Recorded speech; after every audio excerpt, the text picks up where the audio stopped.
J'avais la foi pour conquérir le monde. Donner à Dieu sur l'autel n'a jamais été un problème. Dans l'église, c'était le paradis. Quand je rentrais à la maison, c'était l'enfer.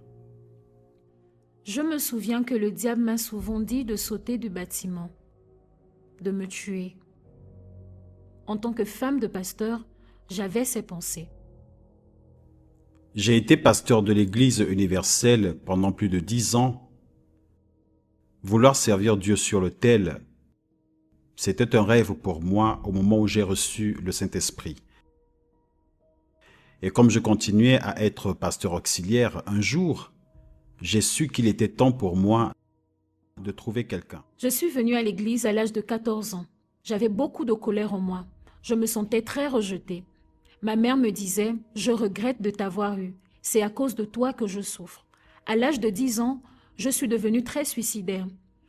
J'ai souvent essayé de me suicider parce que je me disais « Si je mettais fin à ma vie ou si j'étais en prison, peut-être que les choses iraient mieux. » Je m'auto-mutilais. Je me tailladais le poignet, le ventre. J'avais de nombreux piercings sur le corps, plus de 10 je crois. Je me suis même fait tatouer. J'avais besoin de quelque chose parce que j'étais tellement perdue. Et c'était la dépendance de la pornographie que j'avais. Coucher avec différents hommes n'était qu'une autre façon de gérer le traumatisme. À l'âge de 15 ans, j'ai été violée par un homme de mon quartier. Il m'a transmis une infection. Alors que je me débarrassais de cette infection, j'ai fait une fausse couche. Je n'en avais jamais parlé à personne. J'ai vu ce bébé sortir de mon corps. C'est un traumatisme que j'ai gardé pendant de nombreuses années. Les abus se sont produits alors que j'étais dans l'église. Je venais le dimanche et je venais en semaine. À partir de là, j'ai commencé à assister aux réunions. Il m'a été très difficile d'abandonner le mode de vie qui consistait à fréquenter des trafiquants de drogue, les gens qui étaient impliqués dans la drogue et les gangs. Il m'a été facile d'arrêter de faire la fête. J'ai donc été baptisée dans l'eau plusieurs fois. Le baptême avait lieu et le lendemain, j'allais à une fête.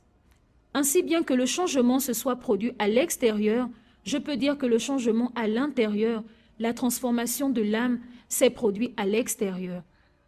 Le changement intérieur, la transformation du cœur et l'esprit n'a jamais eu lieu. J'ai donc commencé à recevoir des responsabilités dans l'Église parce que je changeais. J'étais une personne sur laquelle on pouvait vraiment compter dans l'Église. Et quand le pasteur demandait « Avez-vous le Saint-Esprit » ? « Oui, pasteur, j'ai le Saint-Esprit. » Vous pouvez me dire autrement, vous savez, les bénédictions étaient ma confiance, que j'ai une relation avec Dieu. Je sais qui est Dieu, parce qu'il a fait tant de choses dans ma vie. J'avais la foi nécessaire pour conquérir le monde. Donner à Dieu sur l'autel n'a jamais été un problème. Avec toutes ces conquêtes et ces victoires que Dieu faisait dans ma vie, j'ai été élevée ouvrière dans l'Église. Et on ne pouvait pas me dire que je n'avais pas le Saint-Esprit. Il y avait ce problème de surcompensation en tant qu'ouvrière, où je fais tant de travail parce qu'à l'intérieur, je ne sentais toujours pas que je ne suis pas assez bonne pour Dieu. Je dois donc donner le meilleur de moi-même, non seulement à Dieu, mais aussi au pasteur. Vous savez, le fait d'être à la fois une personne qui plaît au pasteur, mais aussi de plaire à l'homme. Quand j'ai enfin rencontré Denise à l'extérieur, elle avait tout ce que n'importe quel jeune pasteur aimerait rencontrer chez une jeune femme. Et quand nous avons commencé à nous voir, c'est peu de temps après que j'ai commencé à remarquer que quelque chose n'allait pas. Elle m'a réprimandé et m'a dit « Non, tu dois me parler tout le temps. » Et je me suis dit « Mais je suis dans l'église en ce moment. » À cette époque, nous apprenions encore à nous connaître. Nous étions encore en train de voir si nous sommes compatibles. J'ai commencé à dire « Non, c'est trop. » Parfois, on était agacé, parfois on était en colère, parfois on s'irritait. Ça dépassait la limite de l'erreur humaine. Et j'ai commencé à me dire « Ce n'est pas une personne pieuse. » J'avais vraiment demandé à Dieu de me bénir avec mon mari. C'était un domaine de ma vie que le diable avait beaucoup utilisé dans le passé. C'était donc un domaine dans lequel je ne voulais pas me tromper.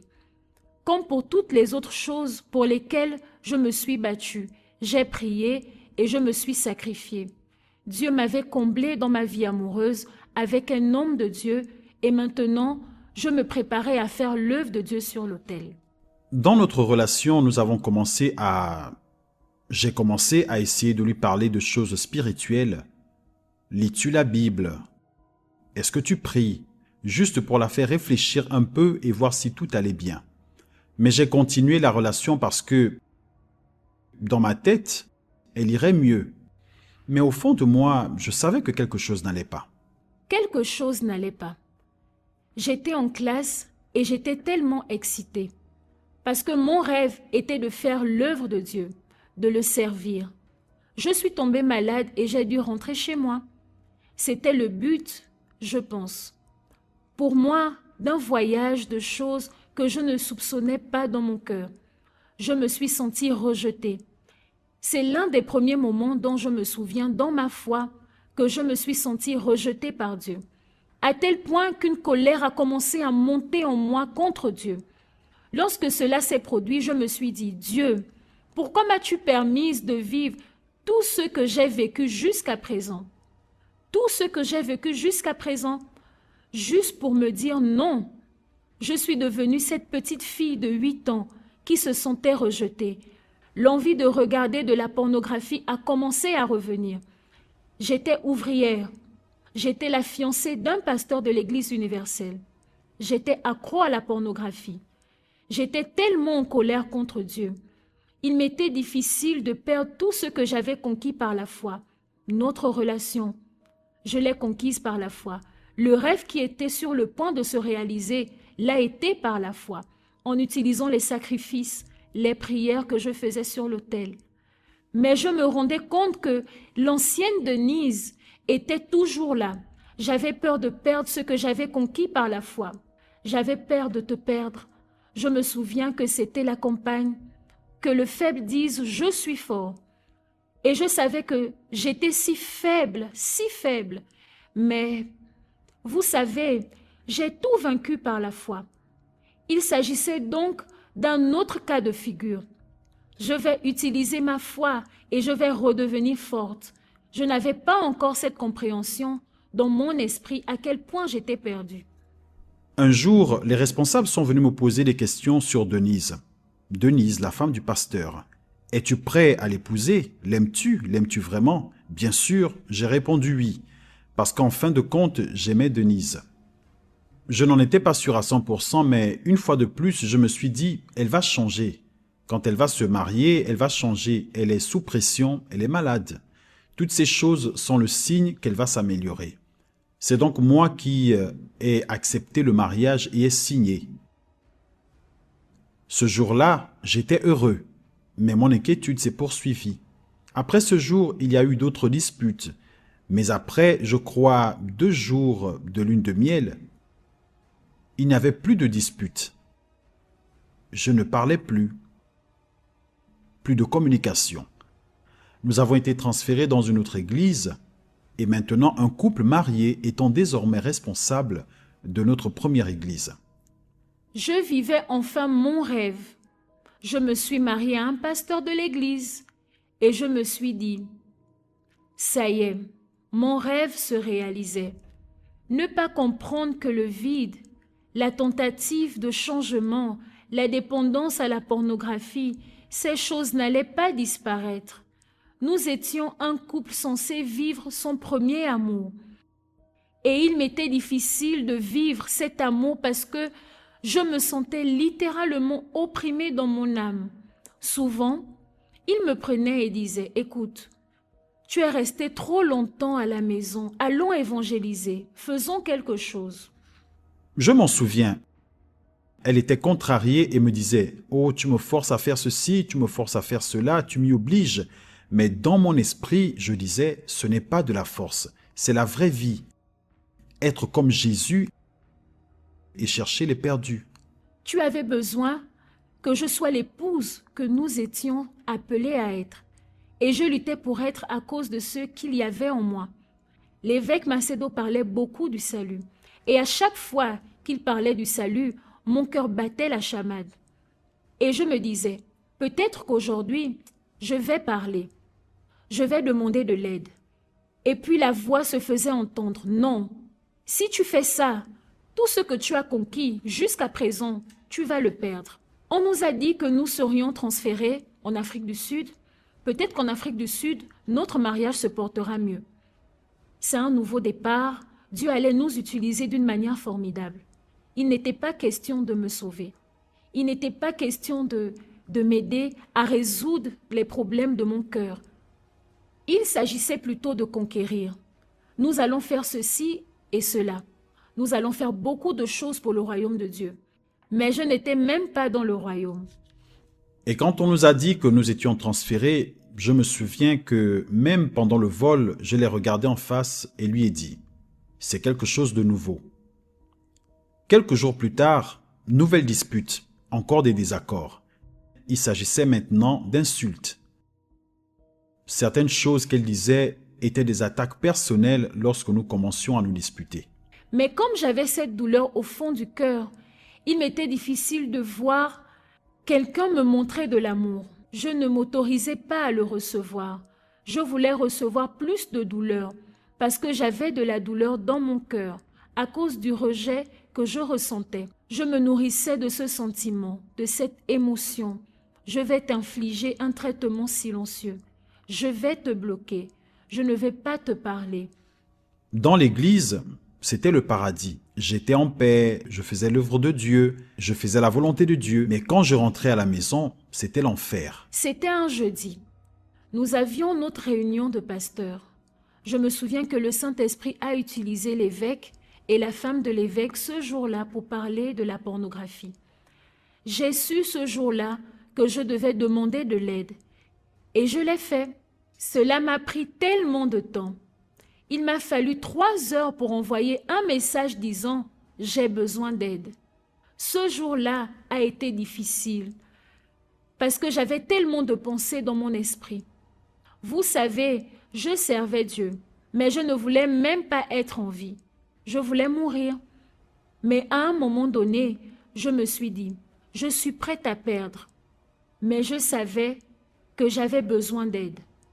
Dans mon esprit, je me disais, Dieu, je suis prête à perdre, je suis prête à tout perdre, mais je veux être sauvée. Je suis prête à tout perdre, mais je veux être sauvée. Je me souviens de m'être épanchée et d'avoir dit les choses qui se passaient en moi, les choses que je faisais, la colère que j'avais contre Dieu. Et j'étais prête à être rejetée. Au lieu d'être rejetée ce jour-là, Dieu m'a montré tant d'amour. Nous avons dû repartir à zéro. Je n'étais plus la femme d'un pasteur à ce moment-là parce que je devais travailler sur moi-même. Et c'est là, alors que je venais au culte, Dieu m'a aidé à comprendre que je ne m'étais jamais vraiment repentie.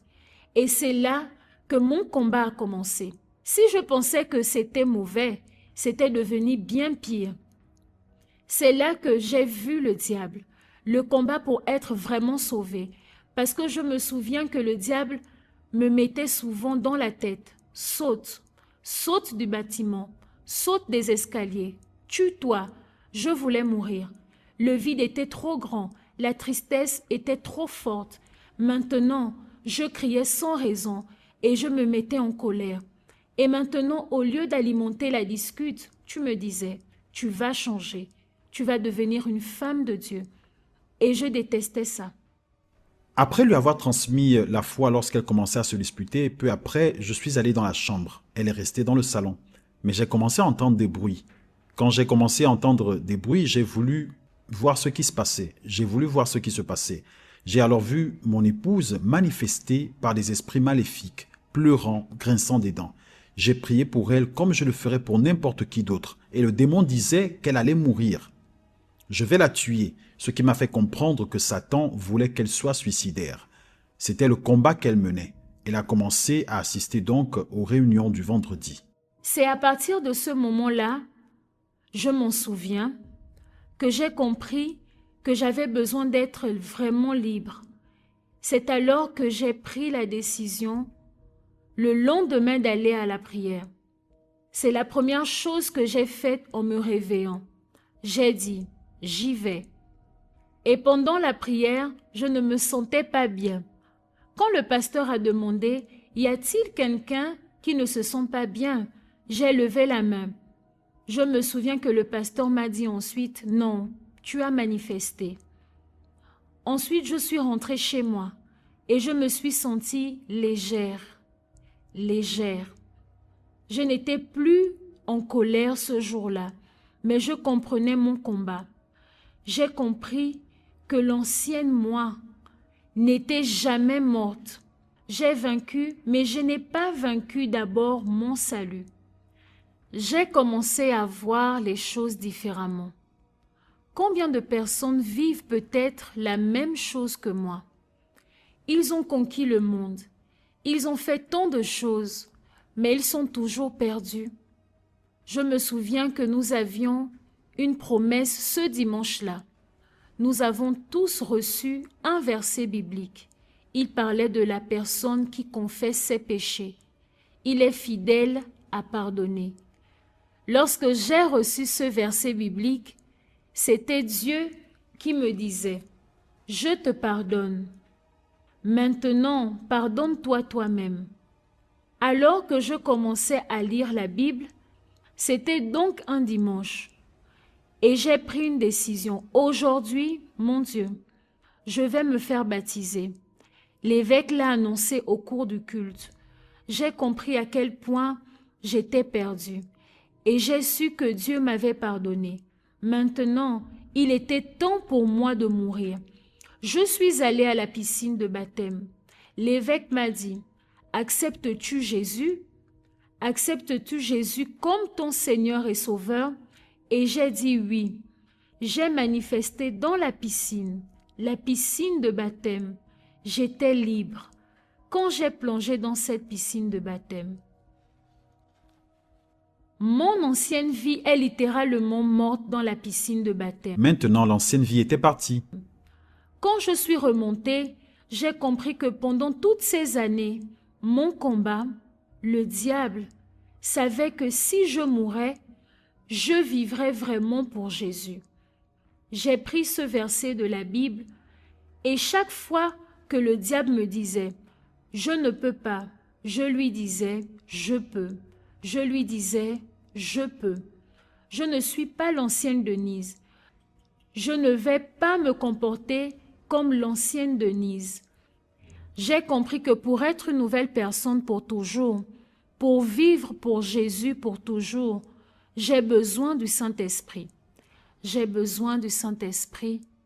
J'ai besoin du Saint-Esprit. Je cherchais le Saint-Esprit tous les jours. Je savais qu'elle changeait et la façon dont je savais qu'elle changeait, c'est qu'au lieu de crier, elle communiquait. Elle lisait la Bible, ce que je ne l'avais jamais vu faire. Je ne l'avais jamais vu lire la Bible, je n'avais jamais eu l'occasion de la voir prier et rechercher le Saint-Esprit. Mais c'est le genre de choses qui m'ont fait dire « Non, c'est bien, j'aime cela, j'aime ce qui se passe. J'aime ce qui se passe et je veux que cela continue. » Le fait que je sois la femme d'un pasteur n'avait plus d'importance. Le titre, la position n'avaient plus d'importance. Tout ce qui comptait pour moi, c'est que j'avais besoin d'être sauvée. Parce que j'avais vraiment de la rancune envers certaines personnes, certains individus. Et je leur ai envoyé un message pour leur dire « Je suis désolée de vous avoir parlé d'une certaine manière. » Et j'ai dû dire à Dieu « Dieu, pardonne-moi s'il te plaît, parce que je t'ai détesté, mais tu m'as toujours aimé. » Je peux dire « Dieu m'a donné le don de la repentance. » Cela m'a conduit au baptême.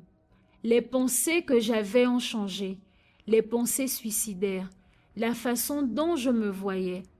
Je lisais des versets bibliques qui commençaient à m'aider à comprendre. Je devais commencer à me voir comme Dieu me voyait. Il y a eu beaucoup de campagnes de foi, de campagnes d'Israël, et j'ai participé à beaucoup d'entre elles. Cette campagne de foi a été très différente pour moi.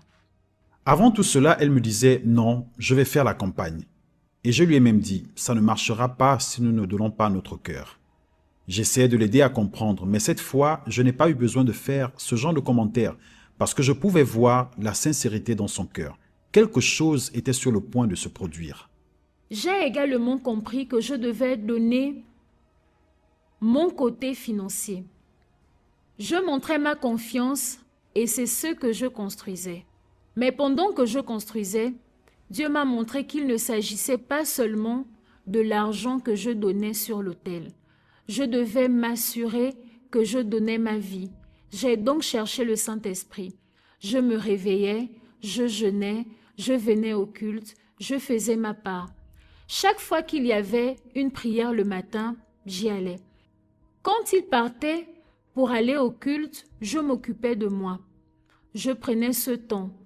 Seul dans la maison, je cherchais le Saint-Esprit. Je n'oublierai jamais le jour où j'ai reçu le Saint-Esprit. J'ai alors ressenti un profond désir de chercher le Saint-Esprit. J'ai donc tout arrêté et j'ai commencé à chercher le Saint-Esprit. Mais je me souviens qu'en cherchant, je cherchais de la même manière qu'avant. Je me souviens avoir fait une prière émotionnelle. Et je me souviens que pendant cette prière, le Saint-Esprit m'a dit « Arrête ». J'ai rassemblé mes pensées à ce moment-là et je me suis dit « C'est vrai, je ne veux plus être trompée.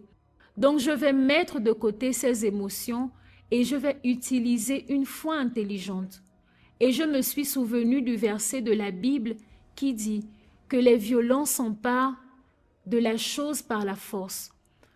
Je me suis mise à genoux et j'ai cherché le Saint-Esprit. J'ai dit, Dieu, j'ai besoin de ton esprit maintenant parce que je suis perdue. Si tu ne reviens pas aujourd'hui, je serai perdue. Je me souviens que j'ai levé les mains et j'ai dit, je te reçois. Je t'ai tout donné. Je t'ai donné mon passé. Je t'ai donné mon cœur. Je n'ai rien qui me fasse mourir. Et je veux vivre pour toi. Je veux vivre pour toi. J'ai levé les mains et j'ai dit, Dieu, je te reçois maintenant. Ce moment était si beau parce que je ne me souviens pas avoir ressenti quoi que ce soit. Je n'ai jamais pleuré. Je n'ai jamais ressenti d'émotion. C'était une telle certitude. Je me suis levée et j'ai loué Dieu. J'étais si heureuse. Il est arrivé pour le déjeuner et je lui ai dit, chérie, je viens de recevoir le Saint-Esprit. Et il m'a dit, oh d'accord. Pour moi, je m'en fichais. Je savais ce que j'avais reçu. Il n'avait rien à enlever à ce que j'avais reçu. Ce que Dieu m'a dit à ce moment-là, c'est qu'il est avec moi. Je ne suis pas seule. Il a apporté la paix. Il a apporté la joie sans émotion. Aujourd'hui, je ne suis ici que par la miséricorde de Dieu. Et tout a commencé lorsque j'ai pris cette décision, la décision de vraiment lâcher prise. Avant, je peux dire que j'ai reçu le baptême de l'homme, mais aujourd'hui, j'ai reçu le baptême du ciel. Dieu m'a changé. Il a changé mon esprit. Il a changé mon cœur. Aujourd'hui, je peux dire que je vis pour Dieu. Mon amour pour Dieu est plus grand que toi. C'est bien. Mon amour pour Dieu est plus grand que toi. Et parce que Dieu est tout pour moi, je peux le servir avec toi. L'ancienne Denise est décédée et tout est devenu nouveau. Notre mariage est devenu nouveau. Comme j'étais sauvée, mon désir était de sauver beaucoup d'âmes. J'étais si enthousiaste à l'idée d'aller dans ma première église. J'étais tellement excitée d'être avec les gens qui étaient perdus, qui souffraient, parce que je voulais leur donner Jésus. J'ai reçu Jésus. Je voulais leur donner. Maintenant, ce n'est plus toi qui me forces à faire l'œuvre de Dieu. Aujourd'hui, nous sommes une équipe. Aujourd'hui, nous pouvons dire que nous ne faisons qu'un. Et vous savez, la meilleure chose, parce que la raison pour laquelle, quand elle m'a dit qu'elle avait reçu le Saint-Esprit, je me suis dit qu'il fallait que je m'en assure, parce que elle a été très émotive et elle peut être dramatique. Je lui ai dit, je veux les fruits. Je veux les fruits. Porte les fruits du Saint-Esprit. Et c'est exactement ce qu'elle a commencé à porter, la patience, l'amour, la maîtrise de soi. Vous savez, tout ce dont la Bible et le Seigneur Jésus parlent, j'ai commencé à le voir, surtout dans sa façon de traiter les gens et dans notre conversation, et comment elle se comportait durant nos échanges. Aujourd'hui, ma chérie, je peux confirmer, tu es une nouvelle créature. Et j'en remercie Dieu. Et je remercie aussi Dieu parce que moi, j'ai toujours voulu servir Dieu. Mais je comprends aujourd'hui que plus que de faire l'œuvre de Dieu, j'ai besoin d'avoir d'abord Dieu en moi. Vous savez, à quoi bon gagner le monde entier si c'est pour perdre son âme? Alors aujourd'hui, mon combat est de sauver les âmes. Mais le combat est là parce que je suis sauvé. Où que nous allions, qui que nous soyons avec Dieu, il m'aide à conduire les gens à cette même repentance, le changement pour le recevoir de la même manière que je l'ai reçu. Alors maintenant, Et nous cherchons le pire. Pour nous, c'est comme notre ministère, nous cherchons le pire parce que nous avons vécu le pire. Comme je l'ai dit, nous étions au paradis dans l'église, mais à la maison, c'était l'enfer. nous cherchons ceux qui étaient aussi en enfer. Et nous nous efforçons de les ramener au paradis. Dieu m'a fait le plus beau des cadeaux. Je suis à jamais reconnaissante pour ce que Dieu a fait. Aujourd'hui, tu es une nouvelle créature et c'est pourquoi tu es mon plus grand soutien. Je t'aime, chérie. Je t'aime aussi.